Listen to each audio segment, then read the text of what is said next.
आज हम कई राजाओं और बहुत सारे नामों से परिचित होने जा रहे हैं। जब हम इतिहास का अध्ययन करते हैं तो ऐसा ही होता है ना? उस इतिहास की परीक्षा पास करना बहुत कठिन था क्योंकि आपको उन सभी नामों को याद रखना पड़ता था। खैर, मैं आपको प्रोत्साहित करना चाहता हूं, इन सभी राजाओं के नाम याद रखना यहां मुख्य मुद्दा नहीं है। जो भगवान उनके बारे में कहना चाहते हैं वही महत्वपूर्ण है। देखिए, यह इतिहास का एक पाठ से अधिक होने वाला है।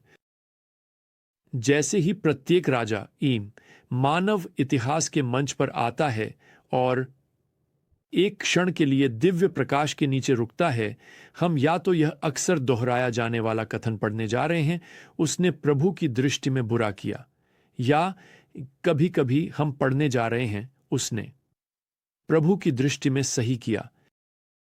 अब अध्याय 14 से शुरू करते हुए हम उत्तरी राज्य इज़राइल के राजा यारोबाम का विवरण उठाते हैं और हम यहां पद 1 में पढ़ते हैं, उस समय यारोबाम का पुत्र अबिजाम बीमार पड़ गया। और इसके साथ ही हमें बताया गया है, यह विद्रोही राजा अपनी पत्नी को भेष बदलकर परमेश्वर के भविष्यवक्ता के पास भेजता है, यह जानने के लिए कि उनका पुत्र ठीक होगा या नहीं। उसके आने वाले कदमों की आवाज पर हमें बताया गया है कि भविष्यवक्ता उसे पहचान लेता है और वह आगे बढ़कर उसे बुरी खबर देता है, उनका पुत्र अपनी बीमारी से नहीं बचेगा। लेकिन फिर भविष्यवक्ता यहां पद 13 में एक दिलचस्प टिप्पणी करते हैं, यह संकेत देते हुए कि बच्चे की मृत्यु वास्तव में उसके लिए एक आशीर्वाद है, क्योंकि उसे बहुत सारे उथल पुथल, रक्तपात और दुख से बचाया जाएगा। भविष्यवक्ता कहते हैं, क्योंकि यारोबाम के घराने में केवल वही कब्र तक जाएगा, क्योंकि उसमें कुछ ऐसा है जो प्रभु को प्रसन्न करता है।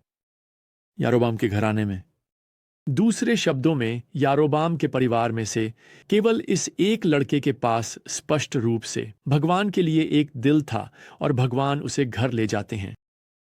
खैर, फिर भविष्यवक्ता यारोबाम की पत्नी को सूचित करते हैं कि भगवान एक और राजा को उठाने जा रहे हैं और वह राजा यारोबाम के वंश का अंत करेगा। पद 16 हमें बताता है कि यारोबाम के पापों के कारण जो उसने किए और इज़राइल को पाप करने के लिए प्रेरित किया, अंततः पूरे इज़राइल पर न्याय होगा। खैर, 22 साल के शासन के बाद यारोबाम की मृत्यु हो जाती है और उसका पुत्र नादाब उसका उत्तराधिकारी बनता है। और यहां पद 21 पर कथा यहूदा के राजा यारोबाम की ओर स्थानांतरित हो जाती है। अब याद रखें, राष्ट्र 2 राज्यों में विभाजित है। उत्तरी राज्य को इज़राइल कहा जाता है और दक्षिणी राज्य को यहूदा कहा जाता है, जिसमें यरूशलेम शहर उसकी राजधानी के रूप में है। 17 वर्षों तक जब यारोबाम यरूशलेम में राजा के रूप में शासन कर रहा था, पद 22 कहता है, यहूदा ने प्रभु की दृष्टि में बुरा किया।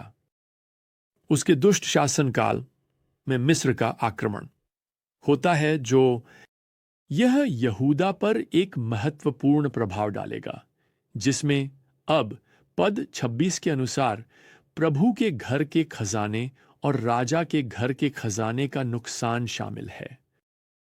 अब अंततः यारोबाम की मृत्यु हो जाती है और उसका पुत्र अबिजाम यरूशलेम में सिंहासन ग्रहण करता है। लेकिन दुख की बात है कि जब अध्याय 15 खुलता है तो हमें यहाँ पद 3 में बताया गया है कि अबिजाम ने अपने पिता के सभी पापों में चलना जारी रखा। उसके पहले वह केवल 3 वर्षों के लिए शासन करता है और उसके बाद उसका पुत्र आसा सिंहासन पर बैठता है। अब शायद आप सोच रहे होंगे, स्टीफन, आप जानते हैं मैं कभी भी सब याद नहीं रख पाऊंगा इन नामों को, ये बहुत ज्यादा है। खैर, फिर मैं आपको दोष दूंगा। लेकिन अब हम एक ऐसे व्यक्ति के पास आते हैं जिसे मैं मानता हूं कि याद रखने लायक है, और मैं आपको बता दूं कि ऐसे की जीवनी इस उथल पुथल भरे समय में एक ताजी हवा का झोंका है। यह सब प्रदूषण, मेरा मतलब है, बस सुनिए कि पद 11 क्या कहता है। आसा दिन ने वही किया जो प्रभु की दृष्टि में सही था, जैसा कि उसके पिता दाऊद ने किया था। ये कितना महान है!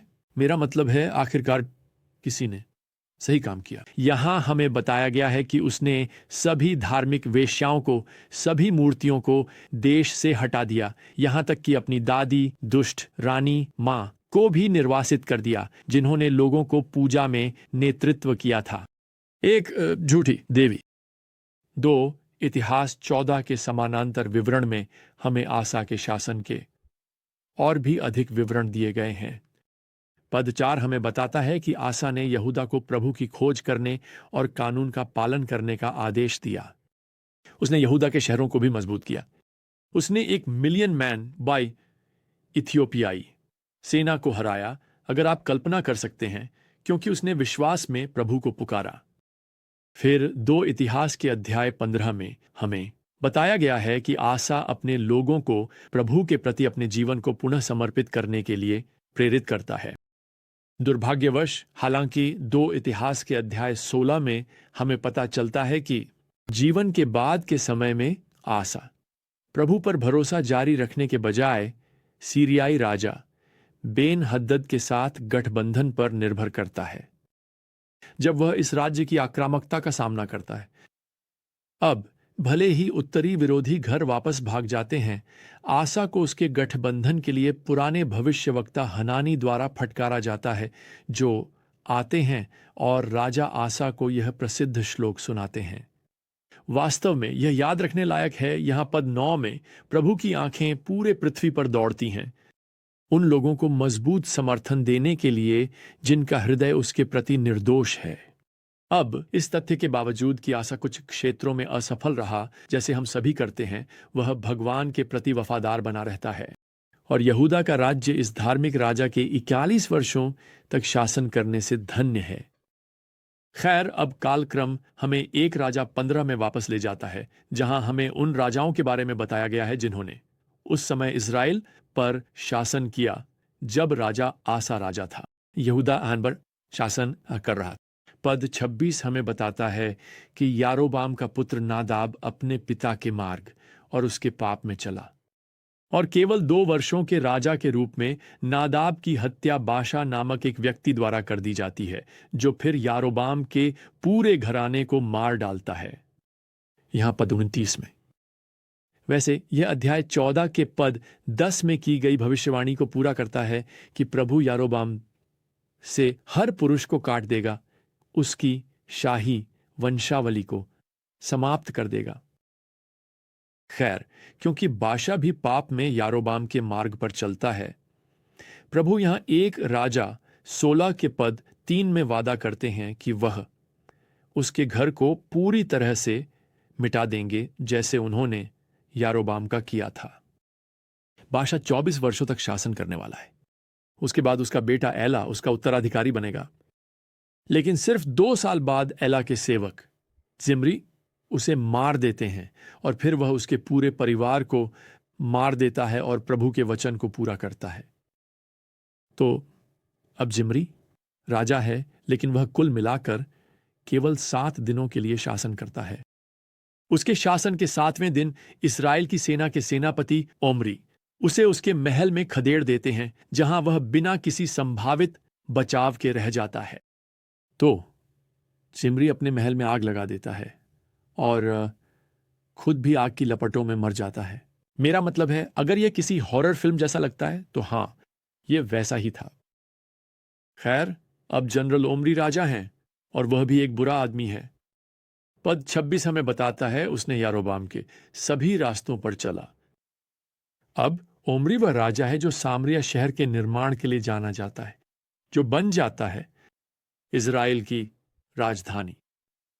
तो आपके पास यहूदा का राज्य है जिसका मुख्यालय यरूशलेम में है, और अब आपके पास इज़राइल का राज्य है जिसका मुख्यालय सामरिया में है। ओमरी को अहाब का पिता होने के लिए भी जाना जाता है, जो इज़राइल के पूरे इतिहास में सबसे दुष्ट राजाओं में से एक था। वास्तव में पद 31 हमें बताता है अहाब ने अपनी पत्नी के रूप में इजेबेल को लिया, और अहाब ने प्रभु को क्रोधित करने के लिए उन सभी इज़राइल के राजाओं से अधिक किया जो उससे पहले थे। वाह, ये एक रिज्यूमे के लिए कैसा है। वह भगवान को इतना क्रोधित करने में सफल हुआ जितना कोई और राजा उससे पहले या उसके बाद नहीं कर सका।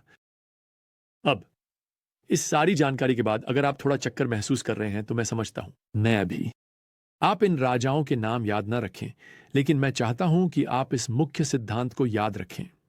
कोई फर्क नहीं पड़ता कि वे कौन थे या उन्होंने क्या किया। सबसे महत्वपूर्ण यह था कि क्या वे भगवान के साथ चले या रही। प्रिय, आज आपका रिज्यूमे कैसा दिखता है? खैर, मैं आपको बताता हूं, जीवन में आप चाहे जो भी करें, चाहे आपका कार्यस्थल पर जो भी पद हो, चाहे आप किसी भी राज्य पर शासन करें, जब इतिहास की धूल बैठ जाएगी तो केवल एक ही सवाल मायने रखता है, क्या आपने भगवान के साथ चला? ओ मेरे दोस्त, भगवान के साथ चलो आज। खैर, अगली बार तक प्रभु यीशु मसीह की कृपा और भगवान का प्रेम और पवित्र आत्मा की संगति आप सभी के साथ हो। आमीन।